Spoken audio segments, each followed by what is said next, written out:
मुख्य संयोजक ओबीसी युवा अधिकार मंच. त्याच्यामुळे माझ्या बाजूला टोटल 11 आहेत संयोजक ओबीसी युवा अधिकार मंच. सेलुकर एजुवेद सेलुकर सोबत आहेत आणि पंकज सवारवानी सोबत आहे. कारण आजची ही प्रेस जी भेटवत आपण ही तिसऱ्या मंडल यात्रा संदर्भातून घेतात. मंडल हे नाव महाराष्ट्रात किंवा भारतामध्ये फार प्रख्यात आहे आणि 80-90च्या दशकापासूनच मंडलमुळे काही क्रांती झाली तुम्ही बघितली असणार. ओबीसी समाजाच्या उत्थानासाठी मंडल हे नाव किती लाभाचे ठरलं आहे हे आताची जे काही सामाजिक जडणघडण आहे त्याच्यातून आपल्याला दिसते.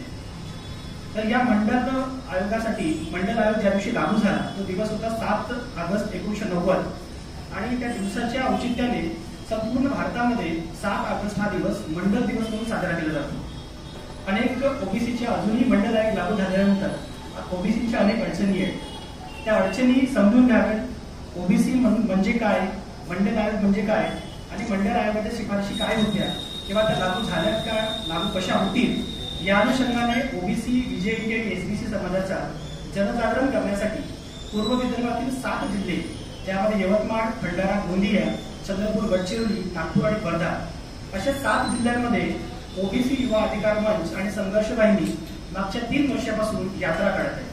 ही यात्रा शहरापासूनच तर गावखेड्यापर्यंत ही यात्रा जात असते आणि गावाच्या प्रामुख्याने गावाच्या लोकांना ओबीसी समाज, ओबीसी समाजाच्या शासकीय योजना, ओबीसीच्या डिमांड्स, सरकारकडे काय आपण मागणं आहे हे समजून घेण्यासाठी आणि अनेक संस्था ओबीसीसाठी काम करतात महाराष्ट्र राज्य सरकारच्या, त्यांना सुद्धा सांगणे त्या संबंधाने आम्ही गावखेड्यांमध्ये जात असतो. मित्रांनो, आम्ही जेव्हा तिसरी यात्रा काढली ओबीसी जनगणना यात्रा तेव्हा आम्ही 200 गाव घेतली होती. आता ही यात्रा 5 दिवसाची असेल. यापूर्वीची यात्रा 7 दिवस 10 दिवस अशी यात्रा होत्या. यावेळची यात्रा ही 5 दिवस आहे आणि या 5 दिवसामध्ये आम्ही 7 जिल्हे कव्हर करतोय. यामध्ये तुम्हाला एक प्रेस नोट दिलेली आहे. प्रेस नोट मध्ये थोडीशी माहिती आहे. बाकी मागे मंडल यात्रा कुठून सुरू होणार आहे आणि कुठे तिचा एंड आहे त्याचा पूर्ण मॅप दिलेला आहे. 5 दिवसाचा मुक्काम कोणत्या कोणत्या गावातून ते जाणार आहे. प्रामुख्याने आणि मुख्य गावाचे नाव ते टाकलेले आहेत, परंतु छोट्या छोट्या गावांमधून सुद्धा यात्रा जाणार आहे. आणि नंतर 6-7 तारखेला 7 ऑगस्टला या यात्रेचा समारोप गोंदिया इथे होणार आहे. गोंदियाला प्रख्यात वक्ते माननीय प्राध्यापक लक्ष्मण यादव ही यात्रेच्या समारोप दिवशी भाषण करणार आणि त्यांचा कार्यक्रम तिकडे गोंदियाला असेल. तर हा पूर्ण जी सांगणार आहे 5 दिवसाची ती तिथे जाऊन तिथं शेवट होईल गोंदियाला. या अनुषंगाने आम्ही पत्रकार परिषद घेतली आहे. यामध्ये सर्वात महत्वाचा जो मुद्दा आहे तो जातीय जनगणनेचा मुद्दा आहे. आज तुम्हाला माहित असेल दिल्लीपासून तर राज्यापर्यंत किंवा गावखेड्यांपर्यंत जातीय जनगणनेची मागणी होत आहे आणि प्रामुख्याने आमच्या यात्रेचा उद्देश सुद्धा असतो की जातीय जनगणना झाली पाहिजे. तो प्रमुख उद्देश घेऊन आम्ही गावामध्ये जातो. जातीय जनगणना झाल्यानंतर काय काय फायदे होतात त्या अनेक गोष्टी आम्ही 3 यात्रांमध्ये सांगितल्या.